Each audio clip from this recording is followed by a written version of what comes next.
Claro, es que ese añadido, yo me quedo con lo de Gora Jainko, Maite Matea. Bien, decía que, claro, es lo que va del carlismo de verdad al aranismo. Decía que Pío Baroja explica su origen pagano, relacionado con el solsticio, algo en lo que ahondará Julio Caro Baroja en La vida rural en Vera del Vidasoa. Perdón, en Vera de Vidasoa, no paro de tropezar en este país, pero claro, es bastante montuoso, es lógico. La vida rural en Vera de Vidasoa, Navarra, de 1944. Y traduce Pío Baroja algunas canciones sobre el personaje procedentes de Lesaca, el escenario más antiguo conocido de sus andanzas, que o lo presentan como una divinidad pagana terrible o como, dice Baroja, una especie de Baco grotesco. En otras canciones se le atribuye que ha comido 10 lechones, chuletas y solomillos, y todo eso se mezcla sin gran sentido con el nacimiento de Jesús. Hasta aquí Baroja de nuevo. Una de estas canciones, insiste en presentarlo como una verdadera basura humana.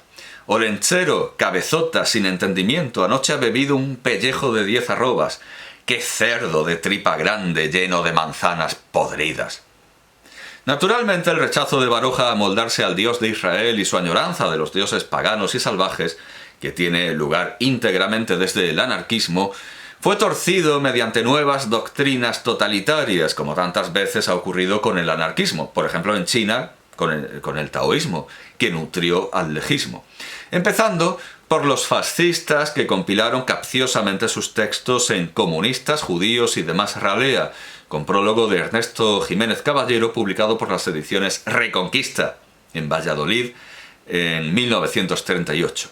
Siguiendo por el movimiento claramente neonazi, que es el independentismo catalán, y el abertzalismo, que con diversas excusas basadas en festividades de origen pagano suelen quemar, ahorcar, apedrear, tirotear, o de forma mucho más moderna y civilizada, guillotinar muñecos del rey o de los líderes conservadores. Y llegando en nuestros días a los neonazis, que ya no necesitan esconderse en un lauguru, sino que sacan directamente la cruz gamada negra en disco blanco sobre pabellón rojo. Estos han ahorcado y apaleado en la Nochevieja de este año de 2024, en el que, cosa que no esperaba al escribir las líneas pasadas, también ha muerto una familia en Linares por causa de un brasero de picón. A un muñeco, han ahorcado y apaleado a un muñeco que vagamente representaba a Pedro Sánchez, aunque hay que reconocer que el artista lo tenía difícil, dado sus rasgos tan impersonales. Han acabado triunfando así las navidades nazis imaginadas por Alex de la Iglesia en El Día de la Bestia, de 1995, en la que tuvo el acierto de representar a los miembros de Limpia Madrid, no como los niñatos que parecen ser los de ahora y que todo el mundo ve, sino como señores casados y respetables, con canas, que tienen fascinados a unos niñatos, como estamos cansados de ver en tantas ficciones más o menos descriptivas, más o menos proféticas, que van desde Seventeen de Kenzaburo Oe, de 1961, a Apt People de Bryan Singer y American History X de Tony Kaye, ambas de 1998, sin olvidar, por supuesto, aunque ya nos gustaría, la también descriptiva y profética saga de Torrente de Santiago Segura. Aquello de... ¿qué? ¿Quieres ver el pistolón? ¿Te gusta la pistola? Es fácil ver que quienes manejan los hilos no son precisamente adolescentes, sino cuarentones y cincuentones trajeados. Uno de ellos, que quizá tenga menos años de los que quiere aparentar, pero sí ostenta un reputado apellido de la élite nazi de nuestro país, que sigue sonando a las masas porque aparece en MasterChef, ese programa que reivindica las torturas psicológicas guionizadas y la estética fascista, ha preguntado recientemente en público a uno de los niños pijos que dan la cara si lo han hecho novio, después de que éste explicara lo que se siente al cazar, con argumentos idénticos a los que dan Homer Simpson y sus amigos beodos en el capítulo en el que temen que a Bart lo hagan gay. Quizá haya que explicar que lo que el babeante barbado preguntaba a su efebo se refiere a otra costumbre neopagana, con múltiples manifestaciones que pueden ir desde ponerle a un niño unos testículos ensangrentados en la cabeza por haber matado a su primer animal. Evidentemente antes le han puesto en las manos, antes lo que se le ha puesto en las manos, antes de poner los testículos en la cabeza, se le ha puesto en las manos un arma de fuego. Van desde esto a someterlo a una ejecución simulada. La revista Hara y Sedal, que toma nombre de un programa de la televisión pública nacional que intenta blanquear la imagen de los cazadores diciendo, por ejemplo, que no ahorcan tantos galgos como se dice, aunque no puede negar que lo hacen, y que intenta lo mismo en su versión en papel, aunque con resultados desiguales. La portada con un niño sosteniendo un arma de fuego no pudo sustraerse a la polémica. Publicó en 2016 un artículo titulado «Noviazgo Montero. Así se realiza el ritual correctamente», donde queda bastante claro qué es lo que les importa. Debemos cuidar la imagen que se da de la caza. Las imágenes que subamos después a redes sociales las verán personas que no son cazadoras, y eso influirá en la aceptación social que tiene la actividad cinegética. No se trata de hacer perrerías al nuevo cazador, sino de que viva un momento especial que no olvidará jamás. Al fin y al cabo es el día en que abatió su primera res.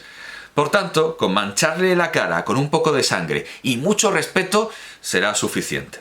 Cualquier otro tipo de acción que exceda a esto, como poner el animal sobre el cazador o cualquiera de sus partes, es repugnante en el más amplio sentido de la palabra y debería ser reprobada por el resto de cazadores presentes. Son demasiadas las inaceptables imágenes de este tipo que circulan por internet, fotografías que los grupos anticaza utilizan para criminalizar al colectivo cinegético y hacer campaña en contra de nuestra actividad entre la sociedad no cazadora. Me gustaría, al hablar de caza, elevar nuestros recuerdos a otro tipo de navidades que no son las nazis, las medievales, y pensar en cómo en las muy ricas horas del Duque de Berry se representa diciembre con la caza del jabalí, y enero con unos personajes que se refocilan ante el fuego con los genitales al aire. Pero lamentablemente estas navidades medievales se encajan perfectamente en las nazis, porque otro de estos señores que aparentemente actúan al dictado de los niñatos, el skinhead de traje Jorge Buxadé y otro Quirón barbudo en busca de pupilos con su atractivo de semijumento, Juan García Gallardo, nos han estado insistiendo en lo importante que es matar lobos. En sentido no metafórico, se refieren a esos seres peludos y dentudos, antes de que nos ataquen, antes de que el lobo ataque al hombre. Dejando a un lado que muchos de esos supuestos ataques de lobos son de perros abandonados o escapados, y que algo tendrían que decir sobre esto los cazadores, y dejando a un lado que ha habido detenciones y condenas por drogar y matar lobos para cobrar indemnizaciones por ataques ficticios, en el más puro estilo de Mitrofán, el oso al que drogaron en Rusia para que lo matara Juan Carlos I, y que preocupó mucho más a la prensa que los 3 tiros que le metieron a Anna Politkovskaya para celebrar el cumpleaños de Putin, que por cierto ha celebrado estas navidades metiendo en la cárcel a un rapero que ha decidido montar una fiesta privada en la que, al igual que hacía Anthony Kiedis hace mucho tiempo, llevaba por única prenda un calcetín. A Anthony Kiedis también lo procesaron, pero ¿por qué se le cayó el calcetín? Aquí, este procesamiento no tiene ningún sentido. Esta insistencia en la caza del lobo tiene también un valor simbólico.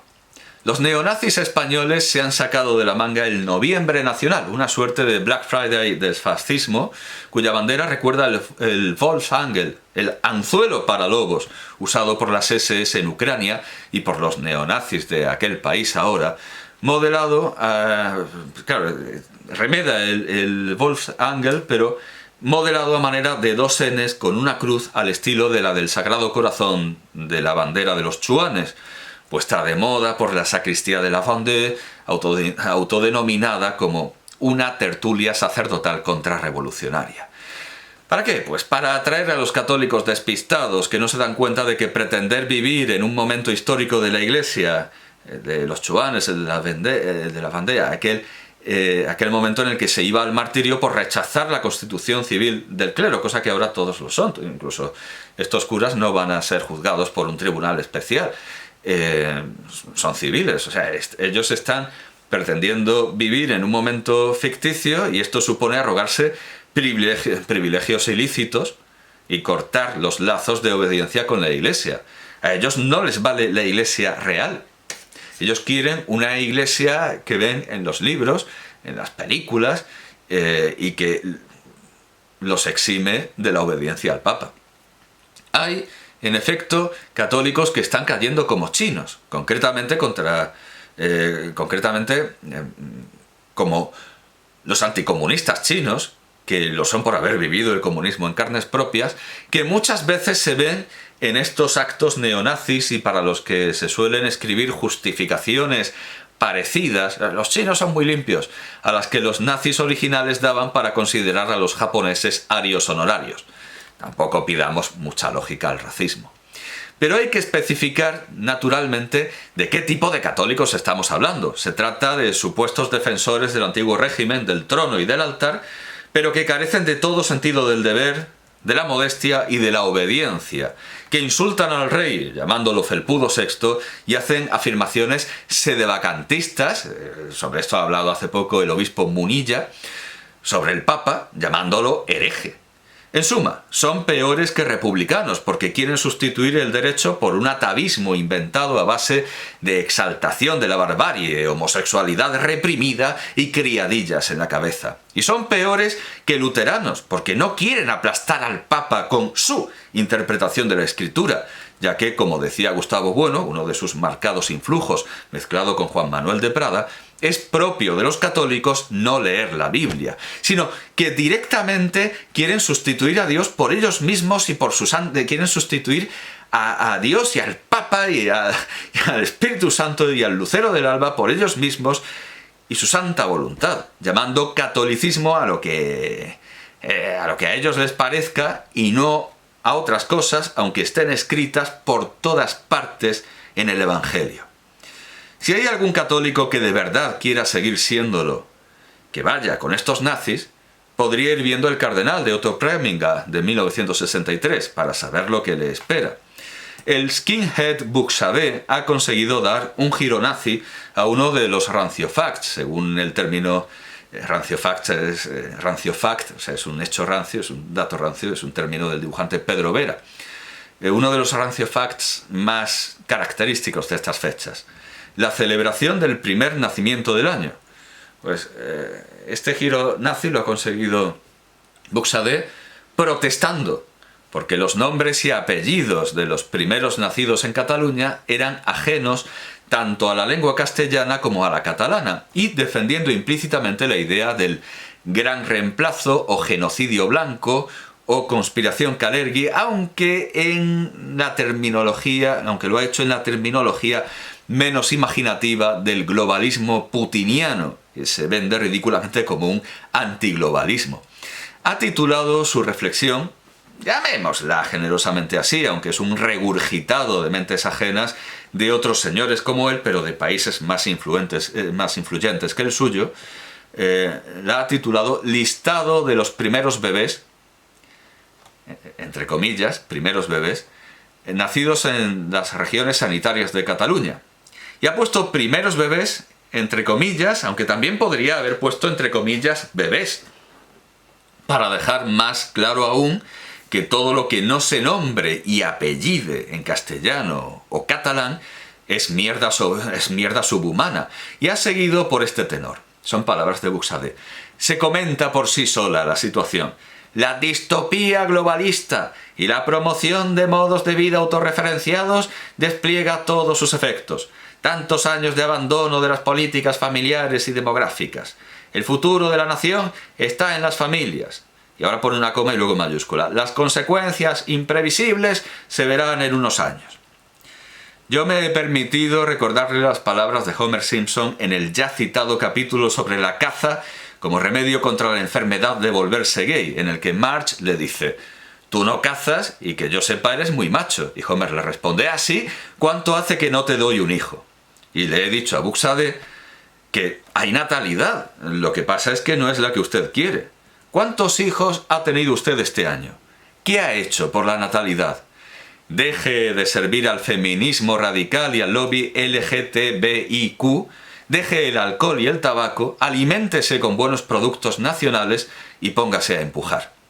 Veremos cómo reacciona, pero decididamente si este año no tiene al menos un hijo, no podré dejar de pensar que es gay, por más lobos que cace, aunque los suyos prefieren emplear a mansalva la palabra pederasta y no gay. Cuando uno de estos exaltados lunáticos que juegan a ser ultramontanos me llamó pederasta, pensé en otro diálogo de Homer Simpson, el que tiene con un servidor público al que pide que vuelva después de haberle arrebatado el puesto en unas elecciones y de darse cuenta de que no estaba preparado para gestionarlo. Le dijiste a los votantes que llevaba a los niños a mi casita de chocolate, y Homer le responde, sí, una mentira piadosa. Sin embargo, me he dado cuenta de que se lo llaman a todo el mundo que no les da la razón, así como, por supuesto, a los homosexuales, transexuales, bisexuales, solteros que no tienen... homosexuales, transexuales, bisexuales, solteros que no tienen ninguna intención de casarse, etc. Esos que se dice, bueno, si no se ha casado ya, eso ya es raro. Pero a diferencia de las feministas radicales que llaman violación a todo y sacan estadísticas con violaciones no denunciadas, que obviamente las hizo un mago violador, bueno, claro, esto es otro recurso de los Simpson, lo hizo un mago, con lo que evidentemente la palabra violación pierde fuerza incluso para las propias feministas, si violación quiere decir contar un chiste machista, lo que ha llevado lógicamente a que sus leyes pongan en la calle a los verdaderos violadores. A diferencia de las feministas radicales, los neonazis aspiran a que pederasta quiera decir exactamente eso, con todas sus letras y toda su carga de delito contra el honor, por lo que obviamente la pronuncian desde el anonimato, al igual... O sea, no solo por eso, no solo porque cometen continuamente delitos contra el honor, sino también para que no los despidan de trabajos cuya ética profesional violan. Claro, un médico que se revele partidario de la eugenesia racial, pues, en fin, difícilmente no podrá ser expedientado. Al mismo tiempo dicen que esos niños nunca deberían haber nacido en España, de donde se deduce que, no habiendo podido nacer en otro sitio que donde han nacido, nunca deberían haber nacido, con las consecuencias que fácilmente pueden extraerse de esto. El mismo neonazi anónimo de Noviembre Nacional que explicó esto de que no deberían haber nacido en España, a colación de la prédica de Buxade, ha escrito que esas personas no son españolas y te están sustituyendo. Le decía a alguien que había preguntado, bueno, ¿qué problema hay? Te están sustituyendo, como si estuviéramos viviendo la invasión de los ultracuerpos o como si los inmigrantes fueran zanos. Al decirle una persona razonable que él creía que seguía existiendo, vamos, si quieres te lo miro, pero yo creo que sí, el neonazi, con las siglas NN en su seudónimo, hizo transparente su postura, a pesar del anacoluto de la prótesis sin apódosis. Si no entiendes que parte de lo que te hace único, de lo que te hace ser tú, y por lo tanto lo que te hace la nación es la genética, parte de nuestra identidad. Punto. O sea, prótesis que acaba ahí. Sería absurdo negar tanto que es parte de la identidad como de que se está borrando, con sus consecuencias. Bueno, la idea general queda clara, aunque este español y mucho español no se aclare con el español. Podrían, en lugar de llevar tantas banderas, aprender su propia lengua. Es decir, los neonazis de Vox y sus filiales anteponen la genética, los memes, podríamos decir con Richard Dawkins, al individuo y la raza a la religión, porque muchos de los apellidos reprobados por Buxade, aunque claro, la inmensa mayoría de los apellidos de los jerarcas de Vox son extranjeros, pero bueno, no son ni españoles ni catalanes, pero bueno, dejemos esto a un lado. En el caso de los apellidos reprobados por Buxade, se veía claramente que eran tanto nombres como apellidos de iberoamericanos, a los que podemos suponer en su mayoría católicos. Durante los últimos años, la ultraderecha se ha esforzado por crear una leyenda áurea sobre el llamado Imperio Español, al estilo de Madariaga, ese famoso libro, El Imperio Español, para luchar contra la leyenda negra, supuestamente creada por los anglosajones, cuando nosotros nos bastamos y sobramos para hacernos la Pascua unos a otros. Se ha llegado a negar en sede parlamentaria la existencia de la esclavitud en España, y el último absurdo lo he leído en Voz Populi, donde un apologeta llamado Alberto J. Porque claro, usan sus nombres a la anglosajona, Alberto J. Gil Ibáñez, ha escrito en un artículo titulado ¿Por qué el siglo XVI ha sido cancelado?, que, son sus palabras, a F. Bacon, a Francis Bacon, le habría precedido García de Céspedes, con su regimiento de navegación, de quien Bacon incluso llega a copiar la portada.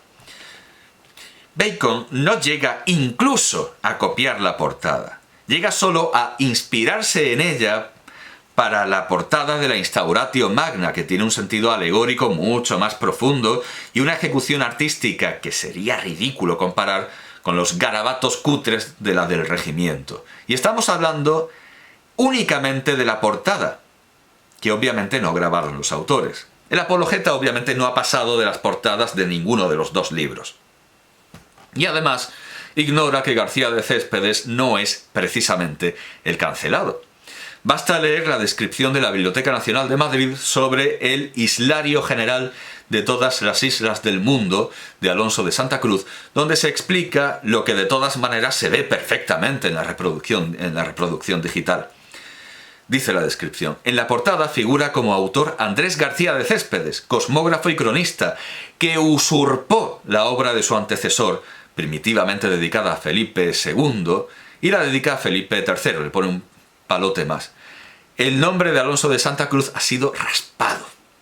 Esa es la verdadera respuesta a la pregunta de por qué el siglo XVI ha sido cancelado. Porque hay mucho sinvergüenza suelto, y no hay que buscarlos precisamente allende nuestras fronteras, ni en la pérfida Albión, ni entre los malvados luteranos, ni entre el ominoso turco.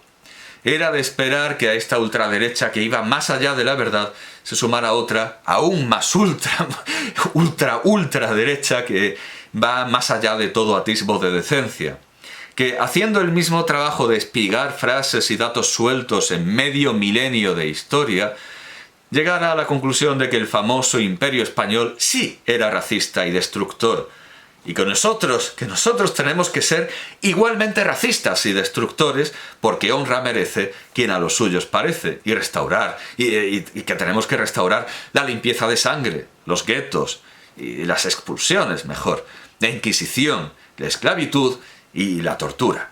El 13 de diciembre de 2023, una cuenta de Twitter llamada Historia España, pero escrito con 2 N's, con la bandera neonazi de Noviembre Nacional, le daba la vuelta a la famosa leyenda negra, reivindicando todo lo que la leyenda áurea intentaba e intenta negar o disimular, diciendo, por ejemplo, que, vale, sí, había esclavitud, pero era mucho mejor de lo que dicen los anglosajones. Los esclavos estaban contentísimos, venían de otras naciones a ser esclavos en España. Dice esta cuenta: creamos los estatutos de limpieza de sangre, expulsamos a quien fue necesario, establecimos un orden y leyes raciales en el imperio, aplicamos la solución final a los gitanos en el siglo XVIII y fuimos, orgullosamente, la última potencia europea en abolir la esclavitud.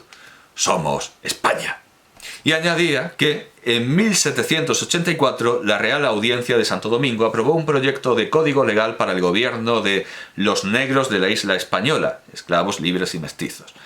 Este texto es una de las defensas más explícitas del orden racial en el Imperio Español, citando con delectación el capítulo 3, ley quinta.